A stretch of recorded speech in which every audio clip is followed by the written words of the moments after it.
Nous avons presque tous l'impression de vivre une époque particulièrement violente, instable et conflictuelle. Pourtant, ce n'est pas ce que disent les données empiriques, qui indiquent plutôt très clairement le contraire. Même si évidemment la pandémie de coronavirus ne fait pas pencher la balance du côté du bien-être humain.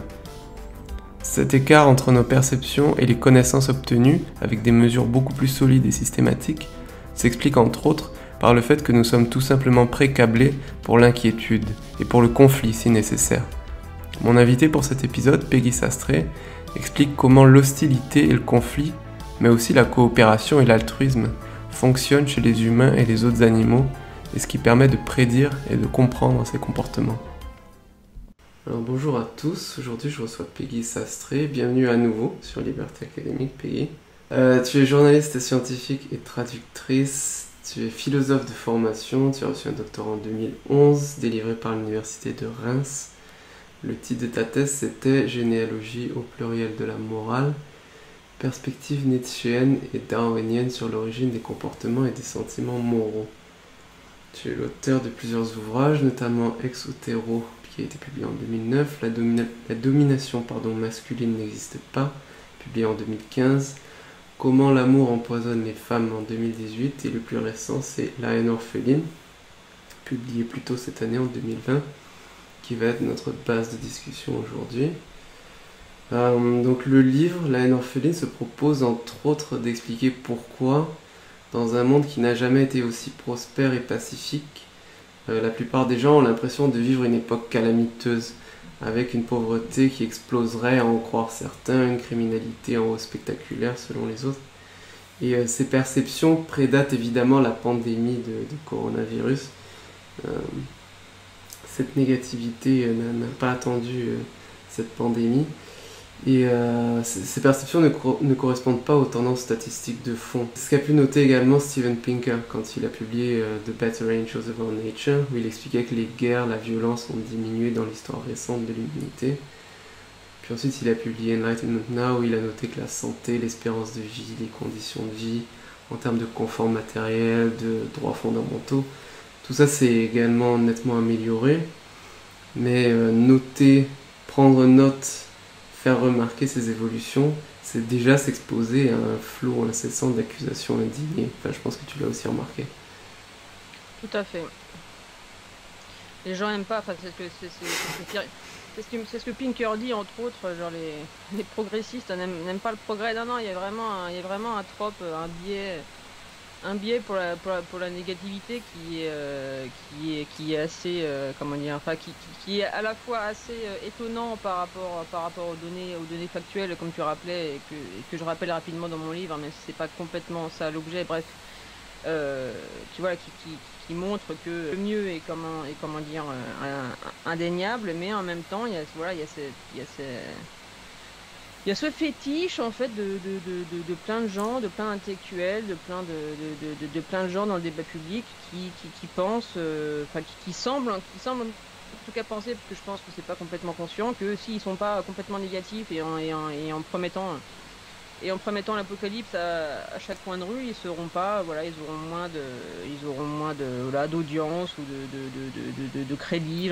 J'en sais rien, mais c'est vraiment assez net.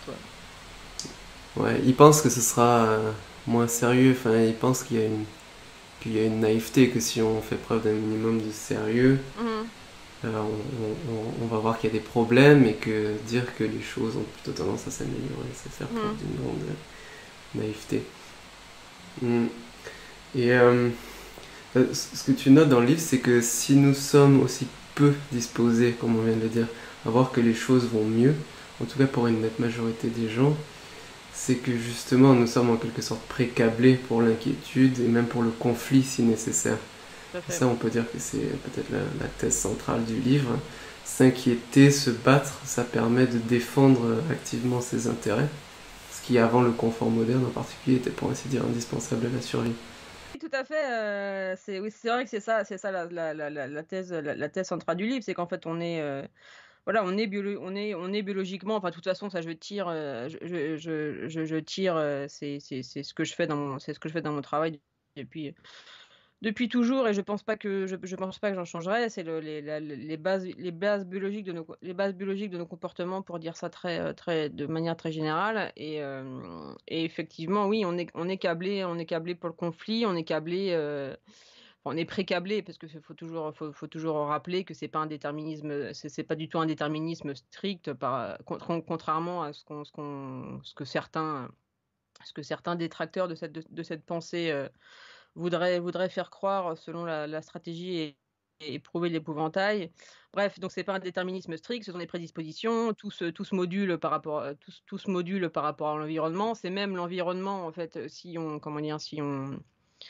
voudrait donner une vue très schématique des choses, en fait, en gros, c'est l'environnement qui décide entre guillemets, quels traits, donc notamment des traits très comportementaux, vont être majoritaires dans une population, parce que c'est eux qui permettent une meilleure survie et une meilleure reproduction, et surtout une meilleure reproduction dans un environnement donné. Bref, je m'égare comme d'habitude. Bah voilà, nous sommes précablés parce que les humains ont évolué dans des environnements extrêmement précaires, extrêmement difficiles, extrêmement voilà. Je cite de mémoire Darwin, qui parlait de la guerre de la famine, la guerre de la mort et de la faim. Je me rappelle plus exactement la formule. Bref, donc c'est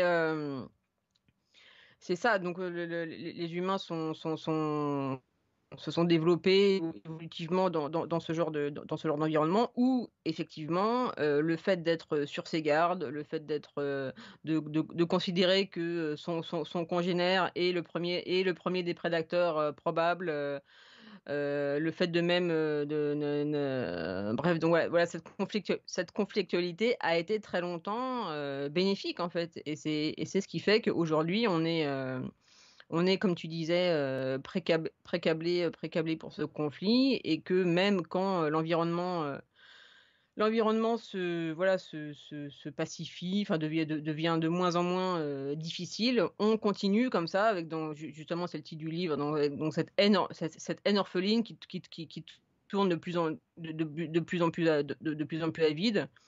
Et qui fait que oui, ce qu'on disait au début, beaucoup de gens ne veulent pas voir, en fait, que la situation est vraiment moins pire. On peut aussi se dire, bah oui, par définition, les humains ont ont pas une mémoire de 100 000 ans, donc c'est un peu normal qu'ils ne se rendent pas compte que les choses se sont beaucoup améliorées à mémoire évolutive, en fait, qui n'existe pas, parce que consciemment on en a pas conscience. Mais même, en fait, à mémoire de mémoire d'homme, les choses s'améliorent depuis 50, 30, 20 ans, quoi. Alors, le livre se compose de 3 longs chapitres.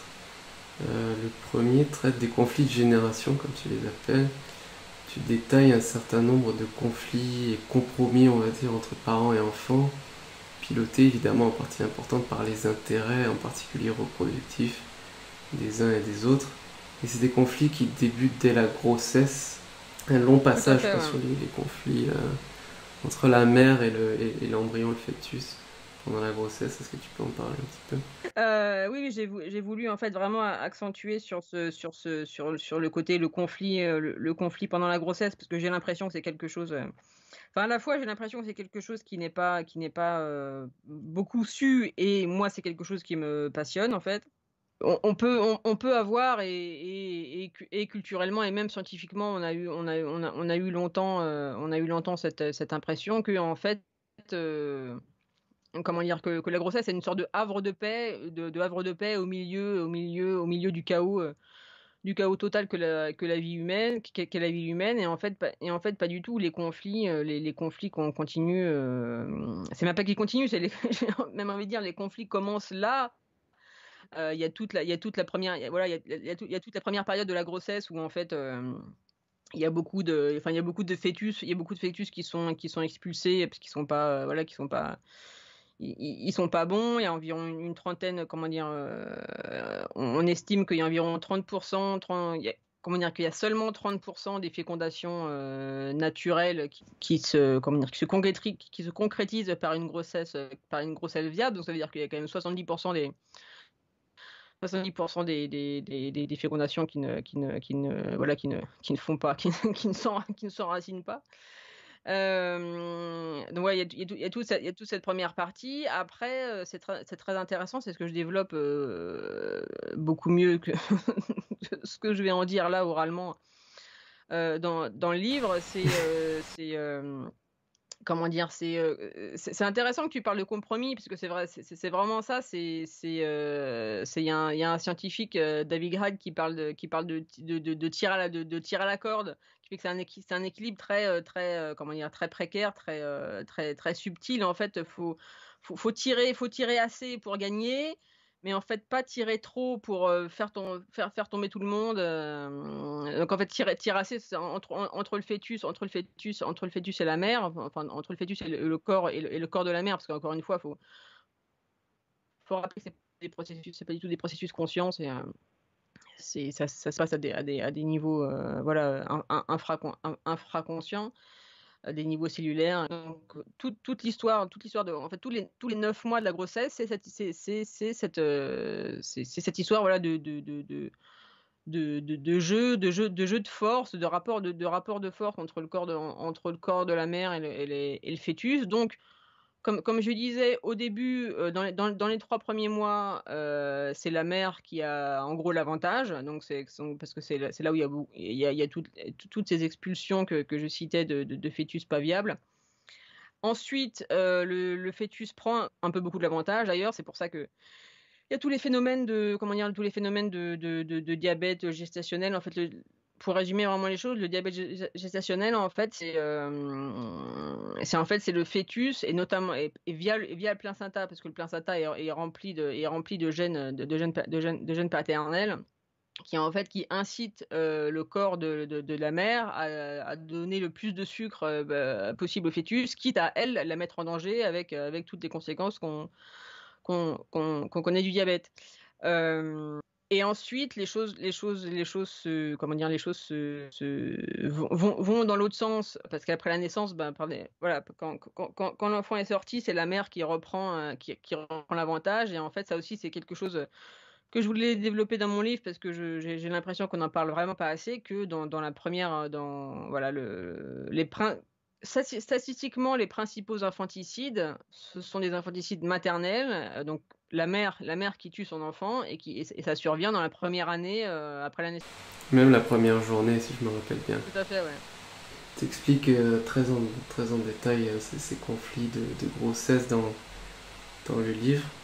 Tu parles de plusieurs autres choses, notamment des comportements altruistes, qui sont aussi un aspect des comportements précablés, voilà, qui tranche un peu avec peut-être l'image caricaturale et naïve dont se font certains des explications darwiniennes des comportements, puisque il y a peut-être cette peur qu'ont certains que si on essaie d'expliquer les comportements en termes darwiniens, ça laisse pas la place à l'altruisme notamment. Tout à fait. Ça a été, comment dire, ça a été un débat, une discussion, un débat scientifique qui est d'ailleurs encore en cours, hein, sur est-ce que, en gros, comment dire, en gros, est-ce que l'altruisme pur existe ou pas, ou est-ce que c'est une ruse de traits, de comportement et de psychologie égoïste. Donc ça, c'est un débat qui est encore en cours. Moi, je prends le parti en fait je prends le parti de parler pour le fameux consensus scientifique, qui aujourd'hui qui penche plus vers l'idée qu'en fait que l'altruisme peut exister effectivement, mais que quand on gratte, à la base, ce sont des intérêts égoïstes, et notamment génétiques. Donc ça a été la grande découverte. Ça a été la grande découverte dans les années 60, qui a complètement balayé la sélection de groupe, parce que voilà, jusque dans les années 60, on pensait que, comment dire,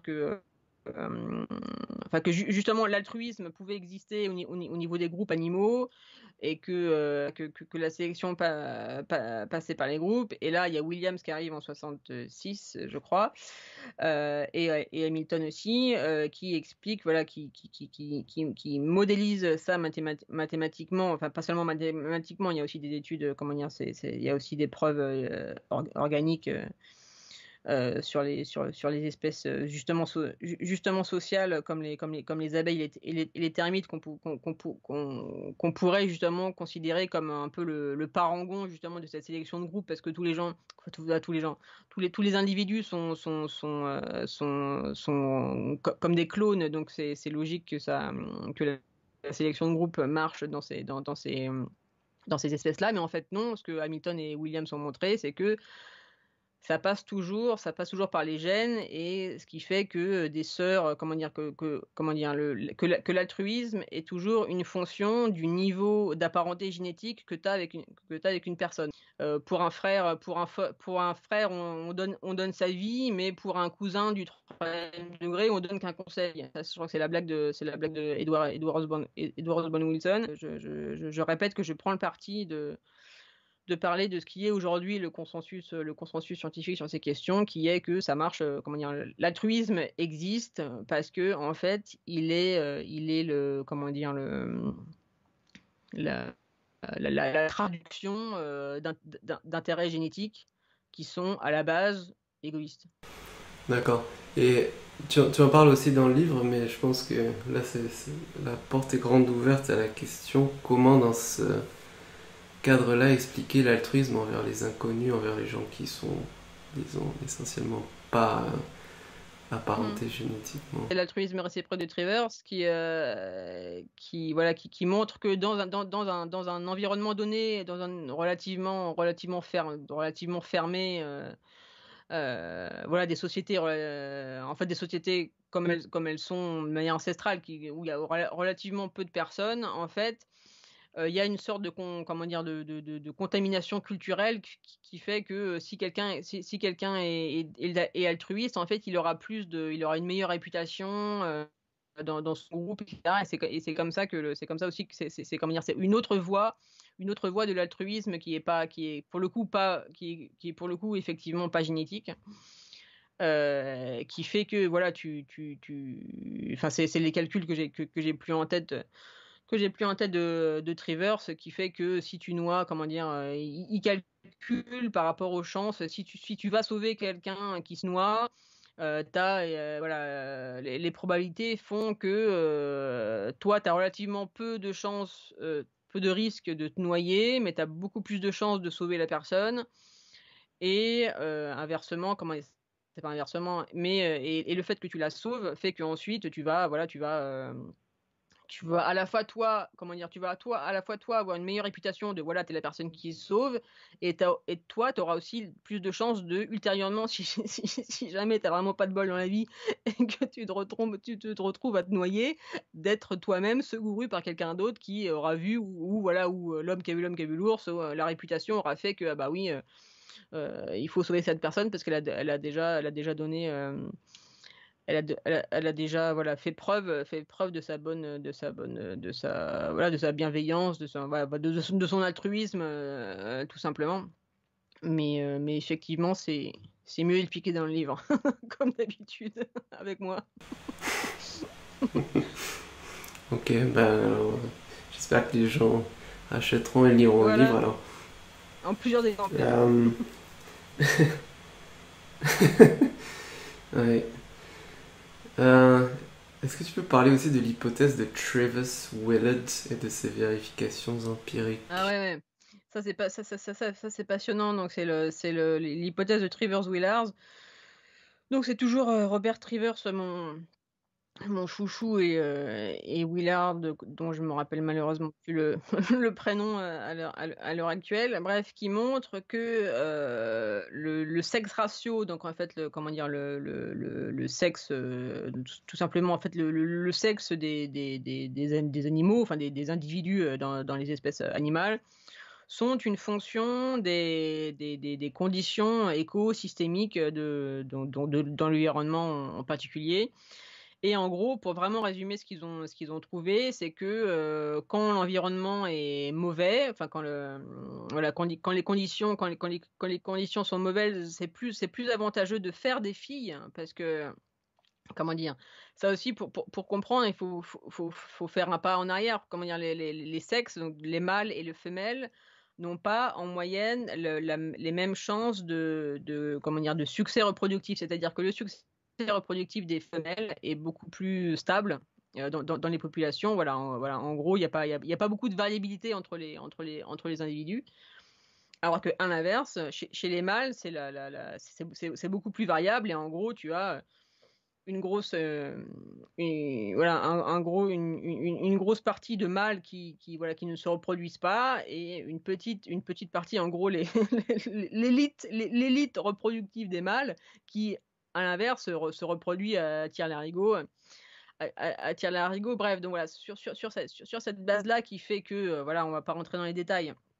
En plus, pareil, c'est un truc que j'aurais pas j'aurais pas une bonne pédagogie là-dessus, qui fait que voilà, matériellement, les sexes voilà, ne peuvent pas se reproduire aussi bien l'un que l'autre, enfin aussi bien dans le sens aussi de manière aussi stable.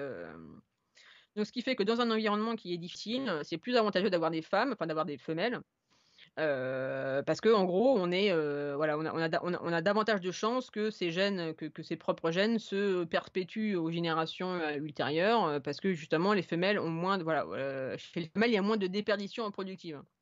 Alors qu'à l'inverse, quand les conditions écosystémiques sont bonnes, c'est plus avantageux de faire des mâles parce que, en gros, le jeu en vaut la chandelle.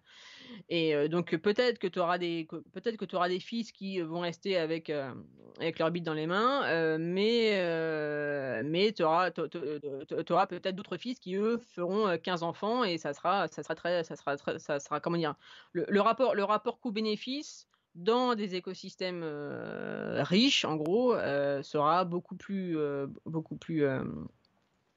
bénéfique que si tu avais fait des filles avec justement leur reproduction un peu plus, un peu moins. Bref, on s'est compris. Il y a évidemment il y a évidemment beaucoup de variations et d'anicroches, etc. Mais en tendance, ça tient en fait, et ça ne cesse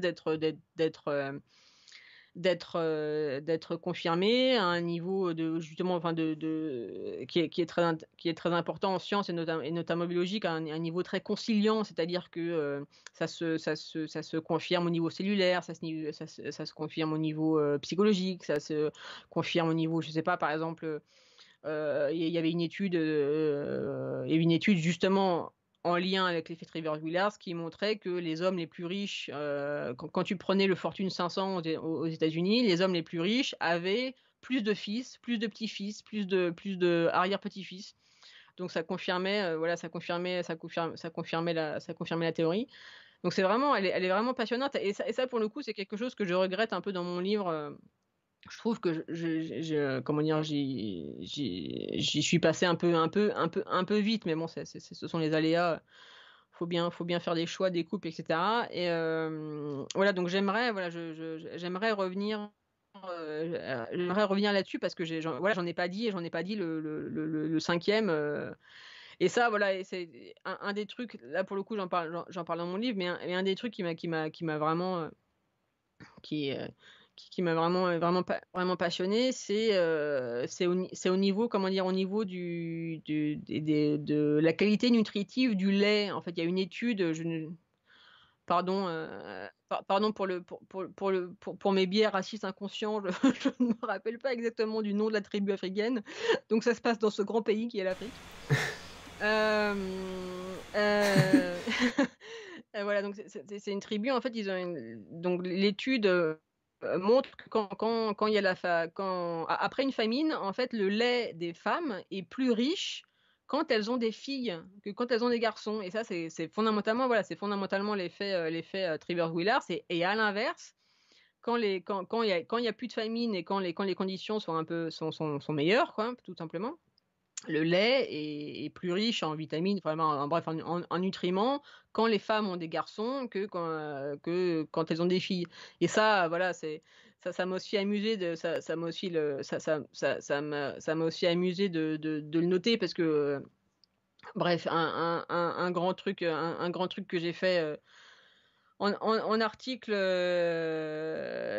c'est voir que la théorie du patriarcat du steak ne tient pas. C'est le patriarcat du steak, c'est comment dire? C'est une formule ironique, enfin, c'est une formule humoristique, c'est pas comme ça que Précise Touraille c'est pas comme ça que Précise Touraille en parle. Si vous cherchez sur PubMed, patriarcat du steak, vous allez pas trouver. Hem Bref, donc c'est l'idée que voilà de tout temps, les femmes et les femelles, enfin en fait les femelles humaines parce que je crois pas que ces travaux, parlent sur d'autres animaux, mais peut-être que je me trompe. Bref donc Il me semble pas. que de tout temps les femelles humaines ont été, comment dire? Privées par les hommes, par les hommes voilà de bonnes ressources alimentaires et c'est pour ça qu'elles sont plus petites, bref, bref.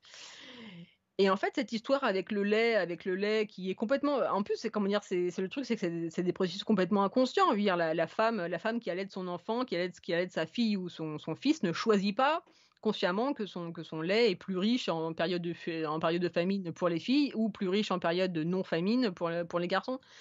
Et voilà, et ça c'est un des nombreux détails qui éclatent complètement qui éclate complètement la théorie du patriarcat du steak et donc voilà, ça m'a beaucoup amusé de de de de m'étendre un peu sur cette étude-là dans mon livre. Ouais, donc comme tu viens de l'indiquer, bon, c'est clair maintenant pour l'audience, mais cette, ce phénomène-là, de Travis Willett, d'ailleurs j'ai regardé dans le bouquin rapidement, c'est Dan Willett le OK. prénom. Euh, Pardon Dan, si tu le, nous écoutes. enfin, voilà, ce phénomène-là, il a également cours chez les humains. Et ce que je peux préciser aussi, il me semble que tu donnes aussi des exemples chez d'autres animaux non humains Oui, oui, bien de sûr, ouais. mémoire. Bah, en fait, je crois bien que la première comment dire? La première étude, pour le coup de monsieur Trevor et de monsieur Willard, donc Dan, de son prénom, c'était sur les cerfs Elaph. Qui voilà, donc voilà, qui D'accord. montrait que voilà, que les cerfs faisaient plus de enfin, on a compris quoi. Je vais pas revenir dessus. Hmm. Oui. Et voilà, et donc c'est également le cas chez les humains qui sommes décidément pas si exceptionnels. Ça reste dur à avaler pour un certain nombre de gens. Euh, Dernier point pour ce premier chapitre, la violence subie par les enfants de la part de leurs beaux-parents, à savoir des Mmh. parents qui partagent la vie d'un de leurs parents biologiques, mais ne sont pas eux-mêmes un parent biologique. Donc tu expliques avec force donnée que quand un enfant a un parent dans la maison qui n'est pas un parent biologique, il a beaucoup plus de chances Mmh. d'être victime de violence. Donc ça peut être simplement, entre guillemets, simplement des coups, ça peut être Mmh. carrément de la La violence mort. mortelle, ça peut Mmh. être des violences sexuelles aussi, Tout à fait, ouais. en particulier pour les filles, pas seulement. Voilà. Oui, oui, tout à fait. Bah, c'est l'effet Cendrillon, qui a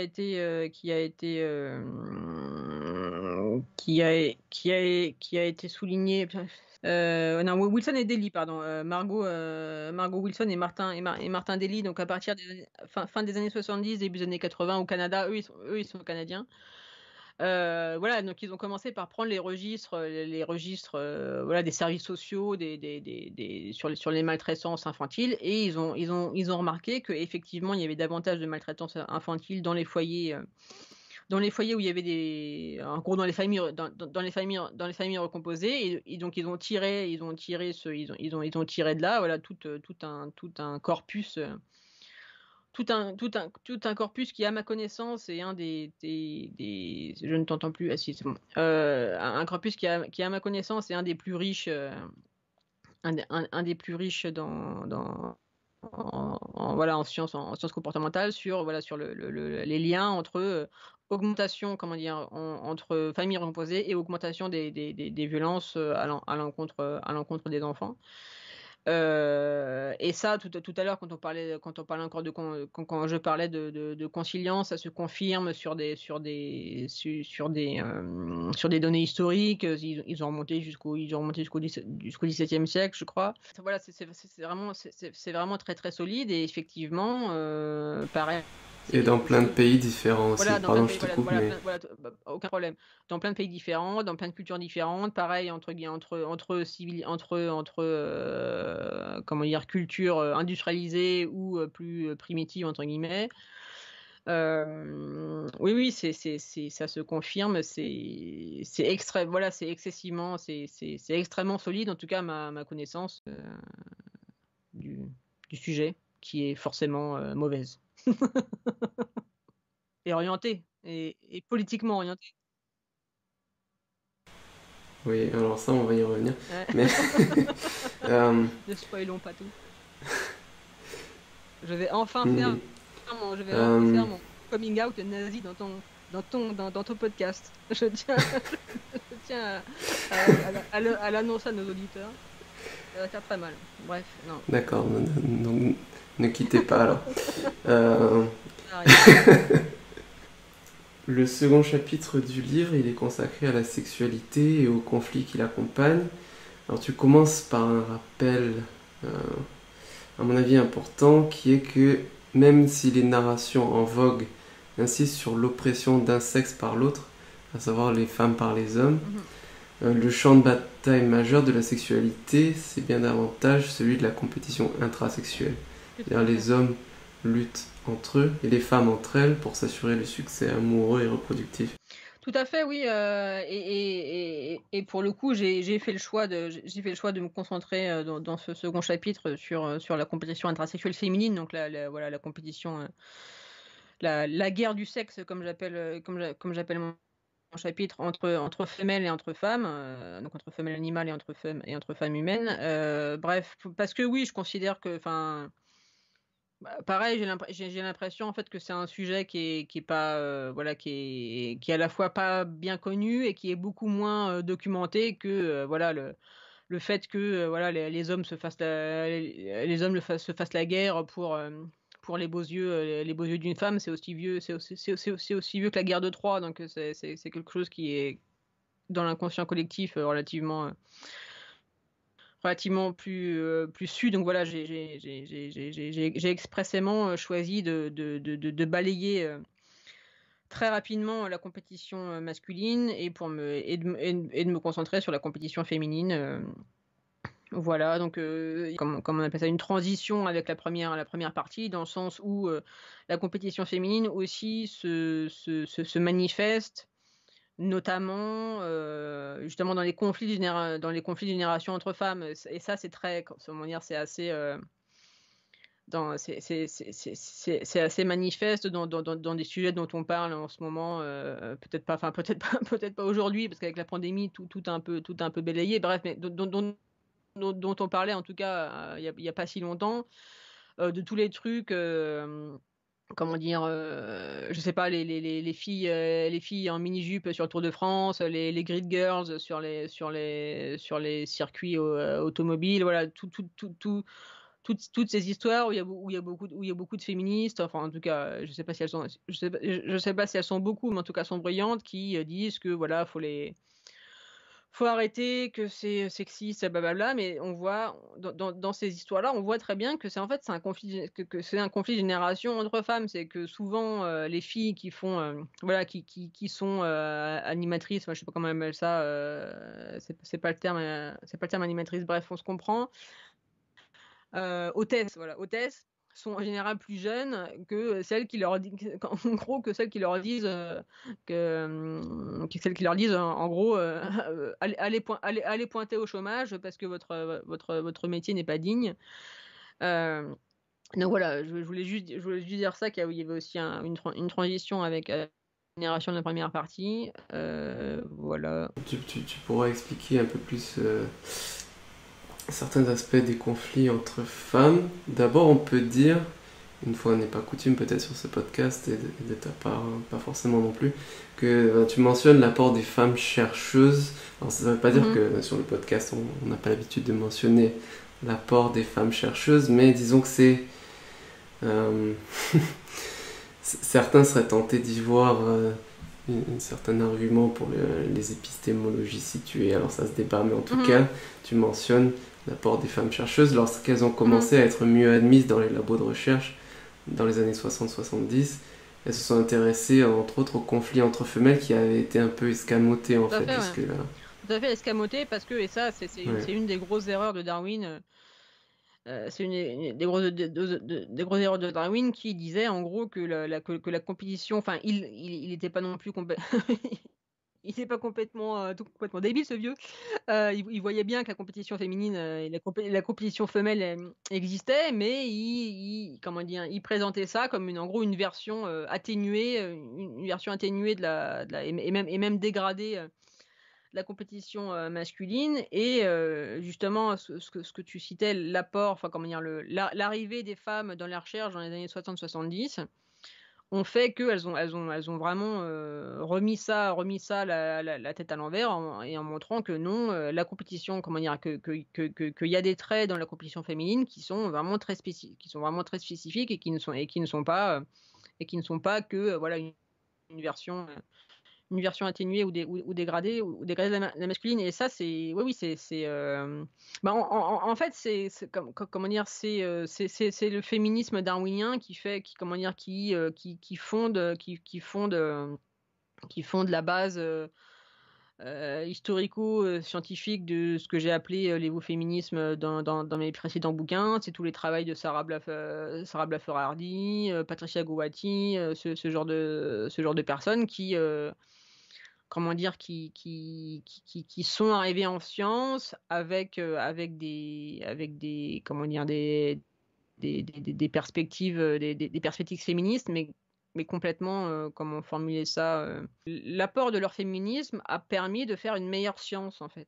Justement, quelles sont les particularités des conflits entre femmes, puisque comme tu disais, voilà, il ne s'agit pas seulement d'une version moins extrême ou moins violente des conflits entre hommes, il y a des caractères propres. En fait, c'est une version en miroir. Enfin, c'est là où Darwin et d'autres n'avaient pas totalement tendu, c'est que c'est une version en miroir dans le sens où ce pourquoi les femmes se font la guerre entre guillemets, enfin justement c'est pas une guerre, hein, ça fait partie des spécificités. Bref, là où les femmes entrent en conflit, c'est pour des choses qui sont préférées, qui sont désirées par des hommes, et inversement, là où les hommes se font pour le coup vraiment la guerre, c'est pour des choses qui sont désirées par les femmes.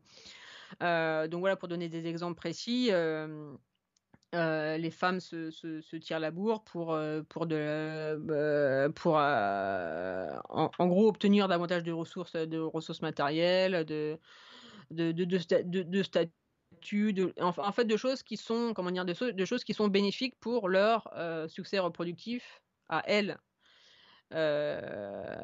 Bref, et là, comment dire, pour mieux parler des spécificités de la compétition féminine. En fait, la compétition féminine est beaucoup plus, comment dire, elle est beaucoup plus sournoise, beaucoup plus cachée, enfin justement elle est moins violente. Elle est moins violente elle est moins manifeste. Elle est moins, tout simplement, elle est moins violente. Elle est moins physiquement violente que la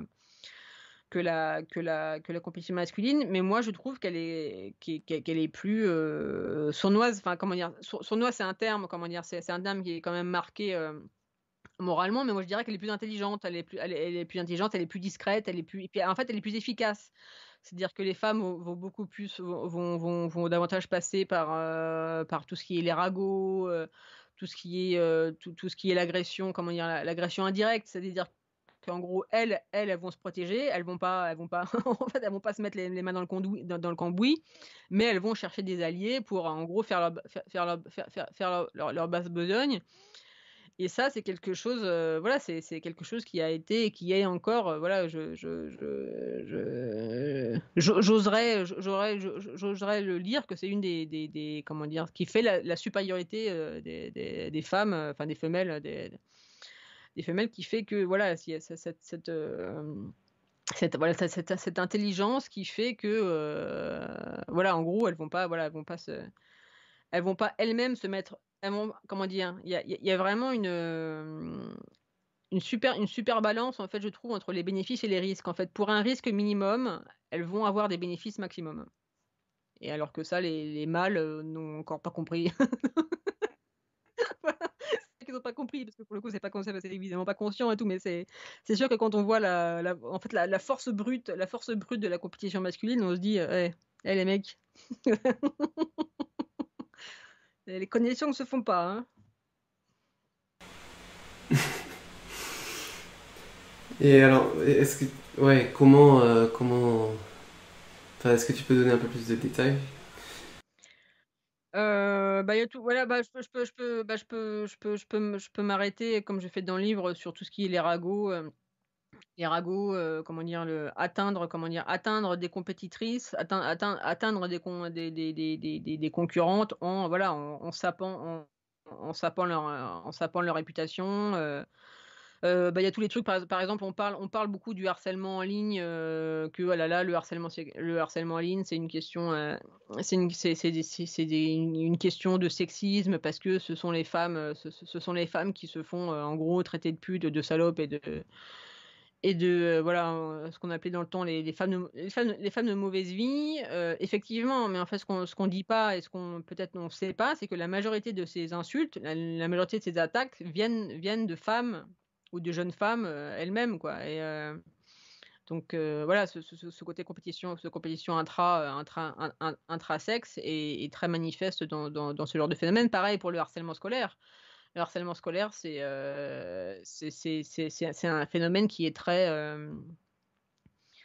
endogène à un sexe, que les filles harcelées, les filles harcelées qui d'ailleurs peuvent ensuite devenir harceleuses, puisque c'est complètement pour le coup, c'est vraiment des processus très systémiques, pour le coup, une bonne, comment dire, le terme dans ces phénomènes-là est bien employé. Bref, voilà, donc les filles harcelées scolairement le sont majoritairement par des filles, les garçons le sont majoritairement par des garçons.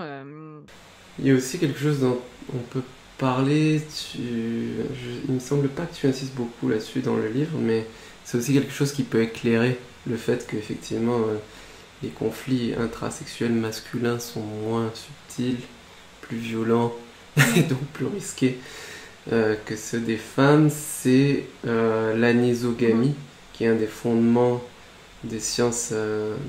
darwiniennes du comportement. L'anisogamie, c'est l'asymétrie de la taille et du nombre, Mm.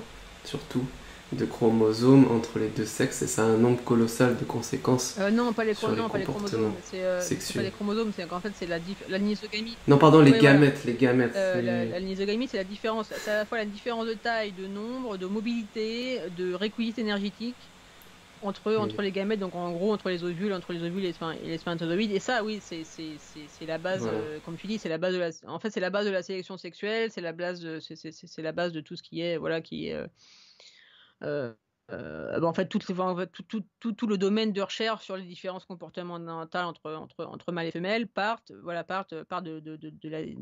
l'anisogamy. Encore un truc sur lequel Trivers a beaucoup travaillé. On revient en fait à la base, en gros, à la base de la base des sciences darwiniennes du comportement, qui est quelles sont les balances entre les bénéfices et les risques. Euh, donc c'est pour ça, voilà, c'est pour ça que on peut dire à raison que c'est des raisonnements très économiques. Et c'est aussi pour ça que c'est très critiqué comme étant de droite, parce que les gens pensent que l'économie c'est de droite. Bref, je m'égare encore une fois. Donc on en revient en fait à la base de la base, qui est voilà, l'équilibre l'équilibre entre les bénéfices et les risques. Et effectivement, quand tu as un gros ovule qui te met, déjà quand tu as un seul, voilà, quand tu as le nombre, un seul ovule, réquisite énergétique, il est gros, il met un mois à être pondu. Ensuite, ça fait une grossesse extrêmement dangereuse, comme je le détaille dans la première partie du bouquin. Ensuite, la lactation qui est contraceptive, donc pendant un an, quand tu n'as pas accès à du lait en poudre, c'est contraceptif, donc ça t'empêche de te reproduire davantage. Pendant ce temps-là, bah oui, voilà, il y a plus de prudence, plus de voilà, justement, t'as pas le même rapport à la balance bénéfice-risque que des mâles qui ont eux des spermatozoïdes à gogo, reproductibles quasiment à l'infini. Et comment dire, entre les mâles et les femelles, il y a aussi, enfin en tout cas chez les humains et chez quelques espèces qui ont la ménopause, il y a aussi le fait que la fenêtre reproductive est beaucoup plus courte chez les femmes que chez les hommes. Donc voilà, toutes ces choses entrent en résonance, comment dire, justement font système pour expliquer que on obtienne les différences comportementales moyennes qu'on observe.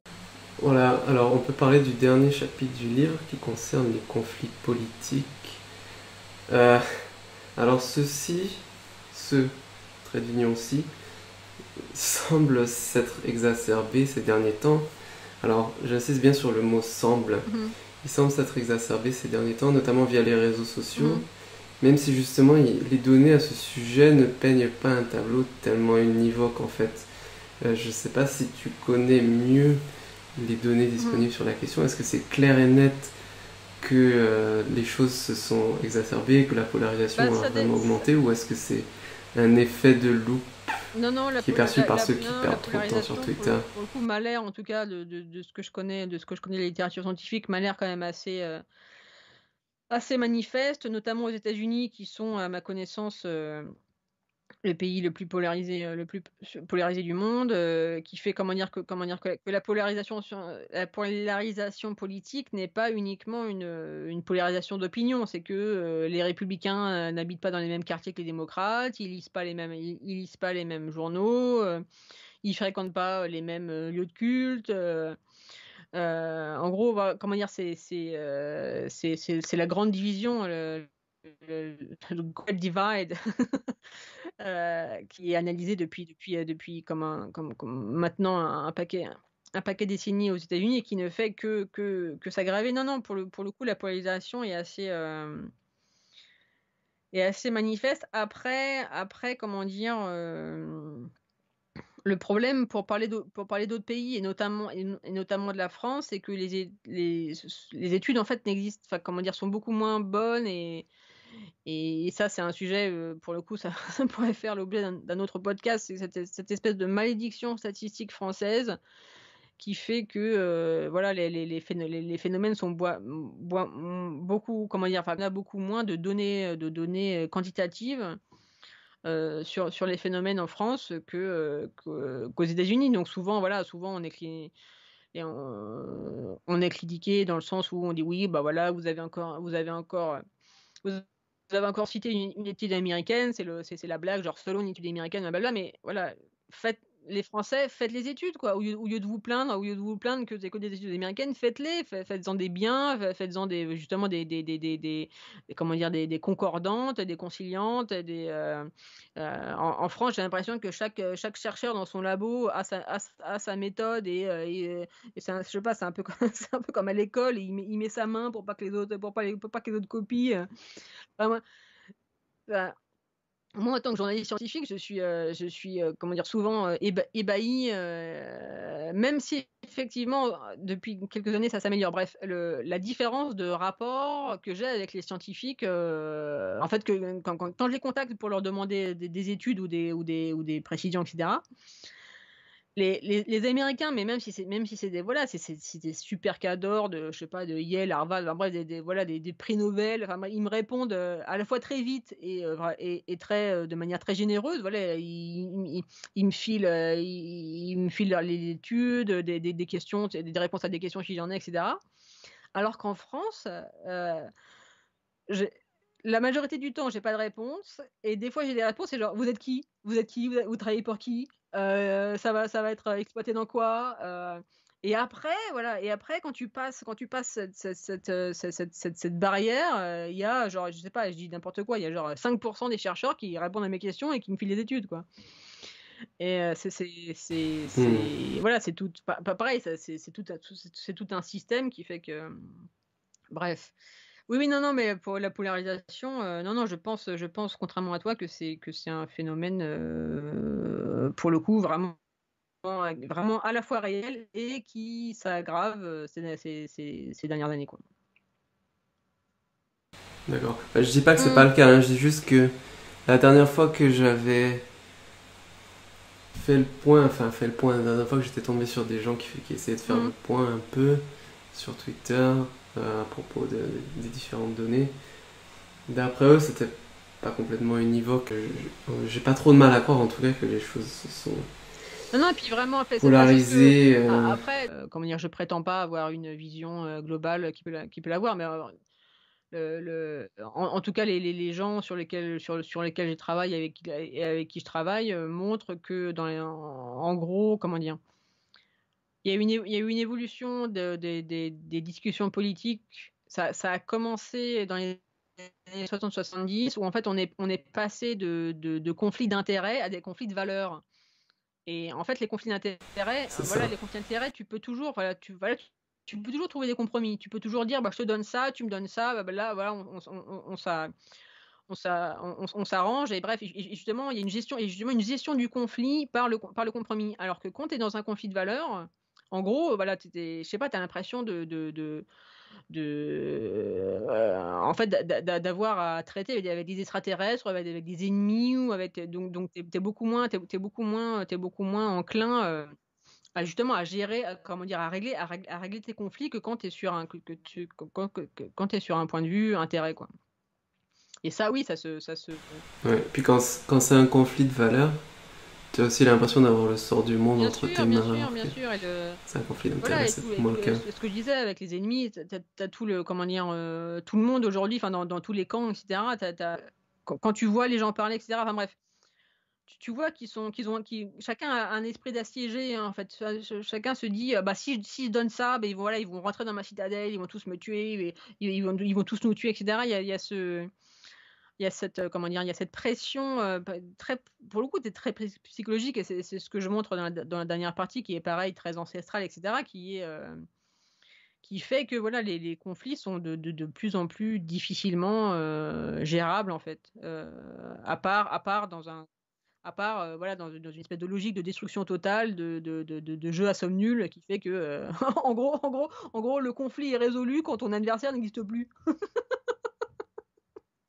Mais, par définition, voilà, c'est pas voilà, c'est pas comme ça que les sociétés, modernes et libérales se sont construites, et fonctionnent, quoi. Oui. Je sais pas si tu en parles dans le livre, mais est-ce que finalement, je crois que c'est Jonathan Haidt qui Ouais, explique que les choses ont transité de ouais, conflits notamment, ouais. d'intérêts vers des conflits de valeurs. Euh, mais est-ce que ça peut pas s'expliquer en partie par le fait que justement les intérêts au moins basiques des gens sont Mmh. mieux satisfaits Ouais. qu'il y a quelques décennies encore? Et donc, en fait, maintenant, il y a toute une. Les gens ont le temps, Ouais. l'énergie, les ressources pour se battre pour des choses plus Mmh mh. transcendantes. Non, c'est pas si ouais, c'est une bonne façon de voir les choses, à laquelle je souscris. Dans le sens où voilà, bah, c'est le comment dire? C'est on en revient au titre général de mon livre, La haine orpheline, c'est le truc, voilà enfin, c'est ce que je disais, quand la base, quand les besoins de base sont se sont satisfaits, bah, on peut, entre guillemets, se permettre d'être hyper conflictuel sur de l'anodin, quoi. Enfin, enfin, pas l'anodin, mais ce qui était, il y a encore 50 ans, anodin, quoi.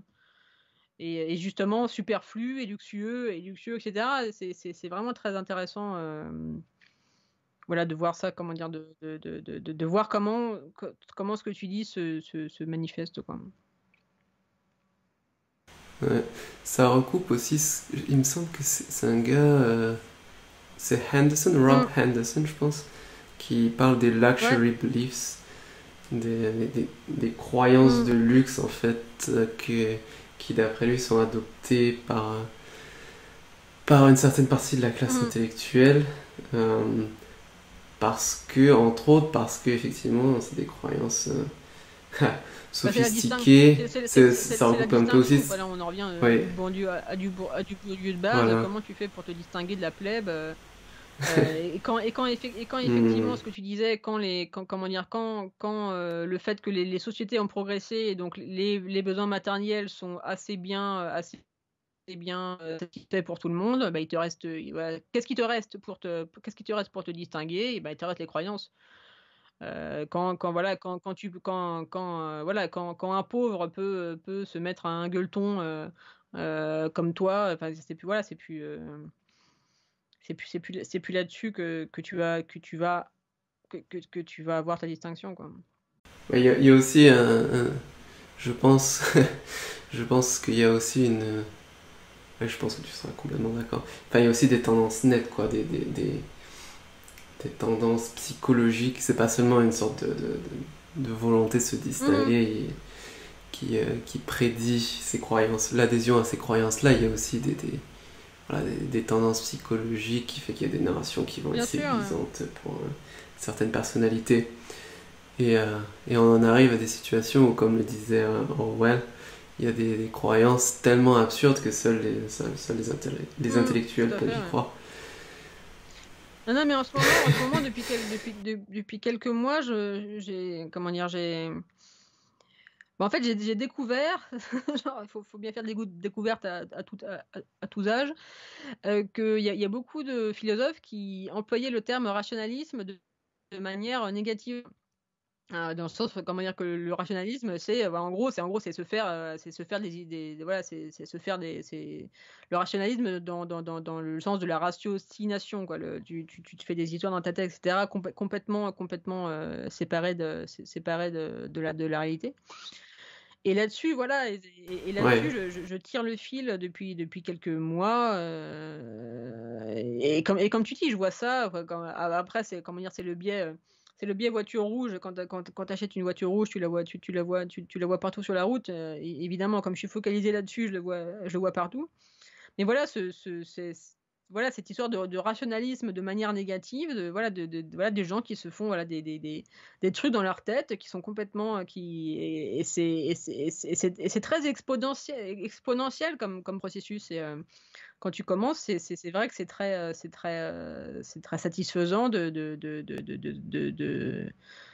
voilà, de continuer, sur ta lancée, quoi.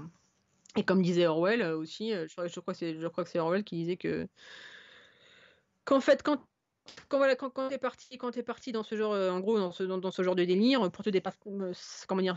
La réalité se rappelle à toi souvent sur un champ de bataille. Et j'ose pas dire que je le prévois parce que je suis comme Raoult, je fais pas de prévision. Mais en tout cas, c'est quelque chose que je crains, voilà, qu'on arrive, qu'on soit à la veille ou l'avant-veille, enfin bref, vraiment de conflits, pas seulement, voilà, qui aille beaucoup plus loin, qui soit beaucoup plus violent matériellement que, je te bloque sur Twitter parce que je t'ai traité de nazi, quoi. j'ai aussi développé certaines réflexions qui vont dans le même sens. Je pense c'est que disons, un rationalisme qui serait pas également empiriste, Mmh. euh, on peut effectivement se donner quelques points de départ axiomatiques qui sont des croyances qui sont complètement délirantes, et puis ensuite on peut comme en mathématiques, en quelque sorte, on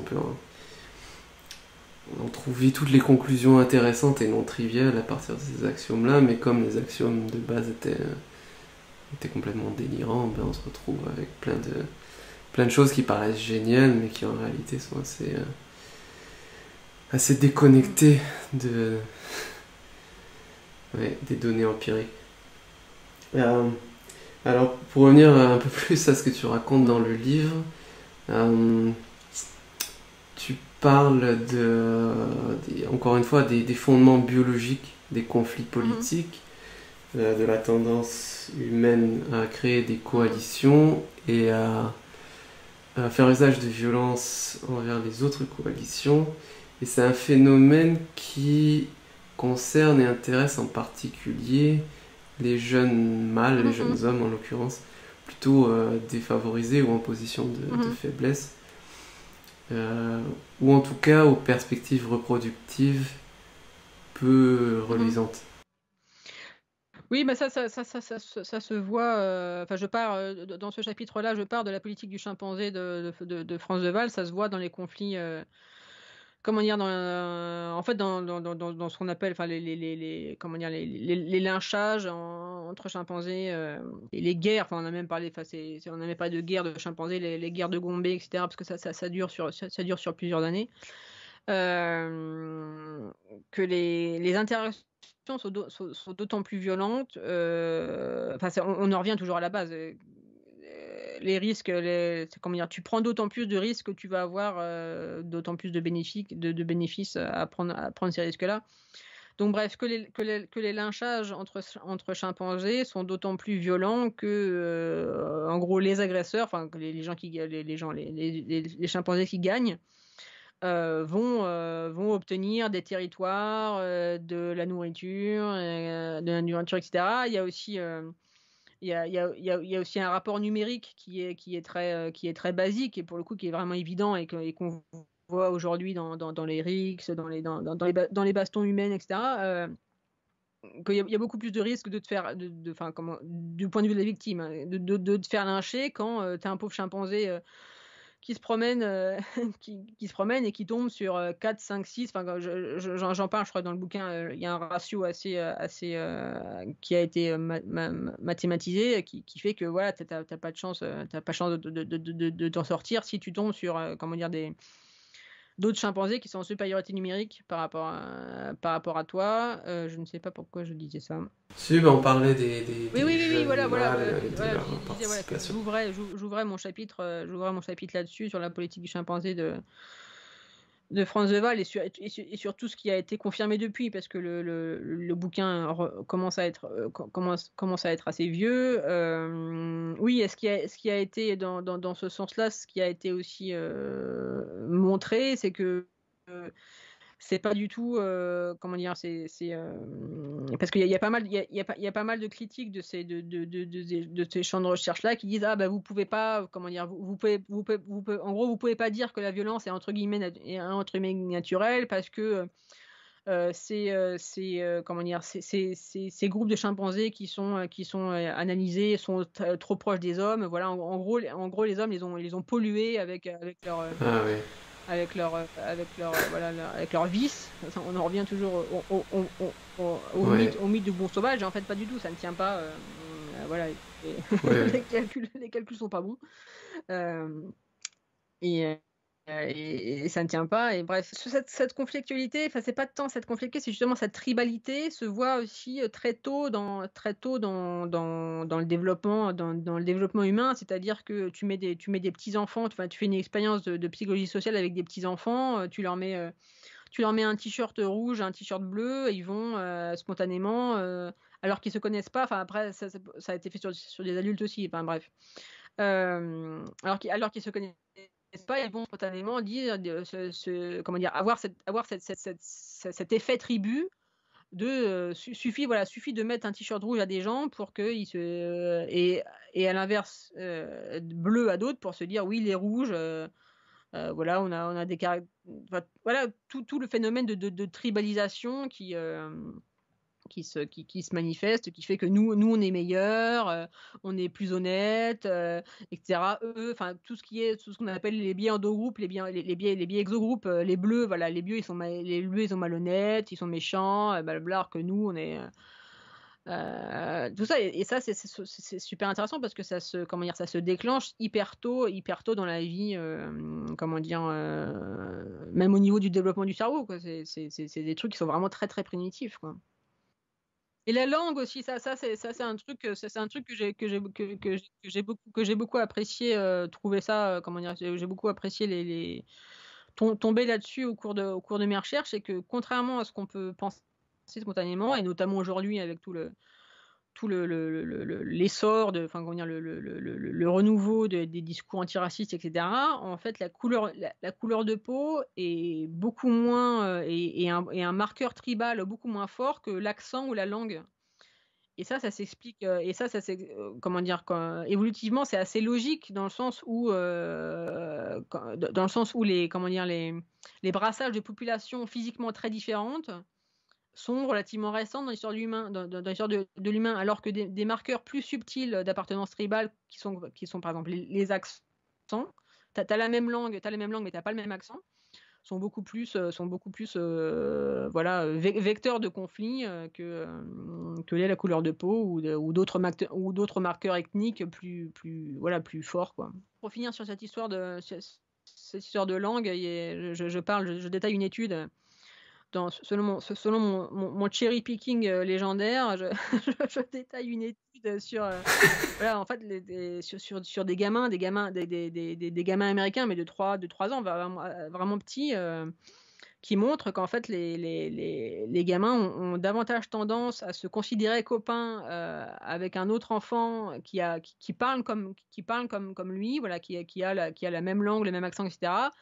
Même s'il n'a pas du tout la même couleur de peau, quoi. Et c'est vraiment, c'est fascinant. Et c'est fascinant, c'est à la fois fascinant, et pour le coup, pour donner une note un peu positive, un peu optimiste, voilà, ça met un peu, ça met un peu de baume au cœur en se disant que finalement, contrairement à ce qu'on peut croire, les marqueurs ethniques sont des facteurs de conflit beaucoup moins forts que ce qu'on peut croire. C'est une bonne manière de terminer en ces temps d'essor, comme tu dis, des théories critiques de la race notamment, qui de faux antiracisme. Voilà, de faux antiracisme. Là, pour le coup, on n'a pas le temps de développer, mais tout ce qui est l'antiracisme actuel est complètement à l'inverse de ce que les architectes du mouvement pour les droits civiques avaient conceptualisé. Enfin, pour le coup, c'est pas du rationalisme, c'était très empirique, etc. Enfin, voilà, l'antiracisme actuel, justement, qui est fondé sur toute la théorie critique de la race, c'est de la guerre civile, c'est la graine de guerre civile, et c'est la graine de guerre tribale et de guerre raciale, quoi. Au moins pour l'instant dans le champ symbolique, entre guillemets, mais oui, je suis bien d'accord avec toi. Merci Peggy d'avoir accepté l'invitation. Et... Voilà, 3 ans après notre première interview à peu près sur le podcast. Le livre, c'est La haine orpheline. Et puis voilà, donc merci encore. Merci, et à la prochaine.